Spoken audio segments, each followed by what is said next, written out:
पाठ नंबर 4 मानवीय करुणा की दिव्य चमक, जिसमें सक्सेना जी ने फादर बुल्के को लेकर एक संस्मरण लिखा है। अपने को भारतीय कहने वाले फादर बुल्के बेल्जियम देश में जन्मे थे, लेकिन कर्म भूमि भारत को बनाया था।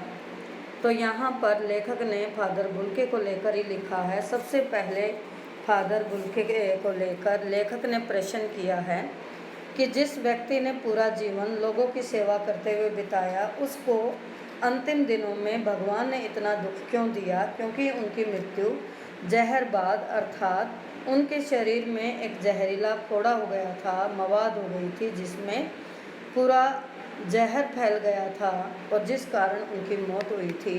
तो सबसे पहले लेखक ने कहा है कि फादर को जहरबाद से नहीं मरना चाहिए था, कि जिसकी रगों में दूसरों के लिए मिठास भरे अमृत के अतिरिक्त कुछ नहीं था, अर्थात जिसने अपना पूरा जीवन दूसरों की सेवा में बिता दिया, उसे इतनी कष्टदायी मौत भगवान ने क्यों दी? लेखक प्रश्न करते हैं कि मैं यह प्रश्न किस भगवान से पूछूं? प्रभु की आस्था ही जिसका अस्तित्व था, उसे भी अंतिम दिनों में इतनी यातना भगवान ने क्यों दी? उसके बाद लेखक ने फादर बुल्के का व्यक्तित्व दिखाया है कि एक लंबी पादरी के सफ़ेद चोगे से ढकी आकृति उनके सामने आज भी याद आती है।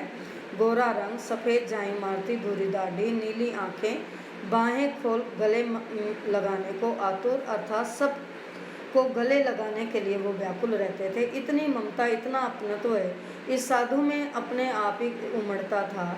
और लेखक इस बात से 35 साल से उसके साक्षी रही हैं, अर्थात 35 साल लेखक ने फादर बुल्के को देखा है, साथ समय बिताया है, तब भी जब वे इलाहाबाद में थे, क्योंकि लेखक ने इलाहाबाद से उच्च शिक्षा ग्रहण की थी, तो वहाँ उन्हें फादर बुल्के मिले थे। और तब भी जब वे दिल्ली आते थे, आज उन बाहों का दबाव मैं छाती पर महसूस करता हूँ। अर्थात लेखक को आज भी लगता है कि जब भी वो फादर बुल्के को याद करते हैं तो उनकी सारी घटनाएं उनकी आंखों के सामने आ जाती है, क्योंकि फादर बुल्के ने भारत को कर्म भूमि बनाकर भारतीयों की सेवा करना अपना कर्म धारम बनाया।